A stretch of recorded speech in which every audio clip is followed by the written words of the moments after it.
किसी महान आदमी ने कहा था कि आधी दुनिया खत्म हो जाएगी तो बची हुई दुनिया खूब तरक्की करेगी, लेकिन इंसान अपने बीते हुए कल को जख्मों की तरह चाटता है। और इसी तरह केविन फेगी को भी लगा था कि वो अगर पुराने एवेंजर्स को खत्म कर देंगे तो बचे हुए एवेंजर्स खूब तरक्की करेंगे, लेकिन अगेन इंसान अपने बीते हुए कल को जख्मों की तरह चाटता है। उसी तरह हम इंसान कभी नहीं सुधरेंगे। लोगों को लगता है कि मार्वल में वो बात नहीं रही जो फेज 4 के समय में हुआ करती थी। तो इस वीडियो को पूरा देख लेना। आज मैं आपकी वही गलतफहमी को दूर करने आया हूँ कि जिनको ये लगता है कि फेज 4 के बाद मार्वल में वो जान नहीं रही। क्योंकि मैं देख रहा हूँ आजकल यूट्यूब पे हर कोई क्रिटिक्स मार्वल की किसी भी मूवी को नेगेटिव ही प्रमोट कर रहा है, और मैं जानता हूँ वो लोग ऐसा क्यों कर रहे हैं, क्योंकि कुछ लोगों के अंदर नकारात्मकता ही भरी होती है। बैक टू द पॉइंट, अगर मैं बात करूँ एमसीयू की, मार्वल के फेज 1 से लेके फेज 4 तक की, तो चीजें काफी डिटेलिंग रही हैं। कैसे पूरा मार्वल का फेज 1 से लेके फेज 4 मार्वल आयरन मैन से ही स्टार्ट होकर आयरन मैन पर ही खत्म हो गया। इसके बीच में बहुत सारी चीजें थी जो हमें बहुत ज्यादा उत्तेजित करती थी।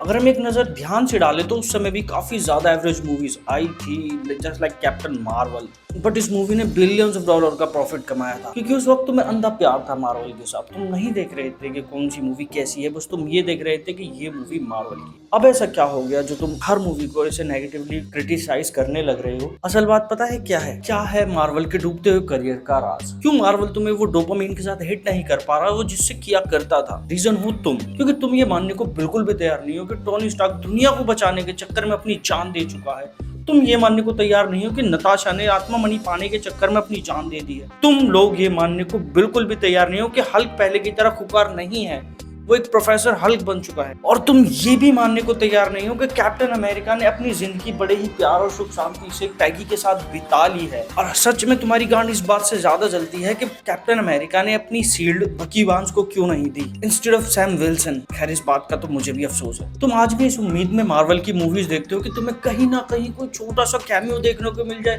या फिर कोई ऐसी बात हो जाए जिससे पुराने एवेंजर्स को हिट किया जा रहा हो या हिंट किया जा रहा हो।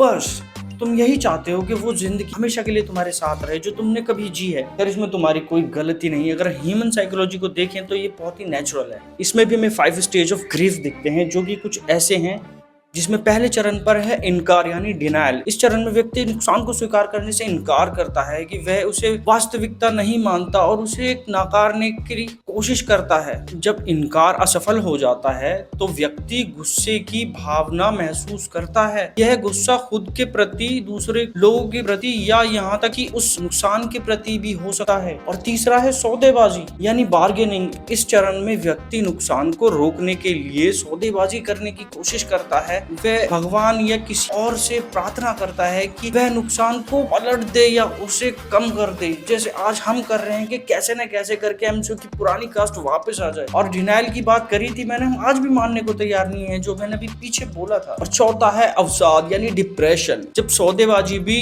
असफल हो जाती है तो व्यक्ति अवसाद में चला जाता है यानी डिप्रेशन में चला जाता है। वह खुद निराश होकर खाली महसूस करने लगता है, जो हमने किया है एंड गेम के बाद। मैंने एक्चुअली ऐसा महसूस किया है। एंड पांचवा और सबसे महत्वपूर्ण जो सबको ध्यान में रखना चाहिए, जो हमारी जिंदगी को और भी ज्यादा आसान करता है, ये अंतिम चरण है जिसमें व्यक्ति नुकसान को स्वीकार कर लेता है और उसके साथ जीना सीख लेता है। ये जरूरी नहीं कि किसी चीज को स्वीकार कर लेना ही बहुत सुखद अनुभव होगा, पर ये एक कदम है जिससे व्यक्ति को जीवन में आगे बढ़ने की उम्मीद मिलती है। फिर जो बीत चुका वो हमारा अतीत है, जो आने वाला कल है हमें उसे अपनाना ही होगा। अगर तुम ट्रू मार्वल फैन हो तो अपनी उम्मीद कभी मत छोड़ना। हो सकता है हमारा सफर बस यहीं तक का हो। मार्वल ने हमें आज तक जो भी दिया वो बहुत ज्यादा महत्वपूर्ण था हम सभी लोगों के लिए। अब नई चीजें हो सकता है नई जनरेशन के लिए बनाई जा रही हो, जो कि अल्फा बीटा गामा, जो आज तक हमें समझ में नहीं आई और शायद ही नहीं आने वाली। मुझे लगता है मार्वल भी इसीलिए कंफ्यूज है कि वो अभी तक ये डिसाइड ही नहीं कर पा रहे कि इन लोगों को आखिर देखना क्या है। IYKY I don't know,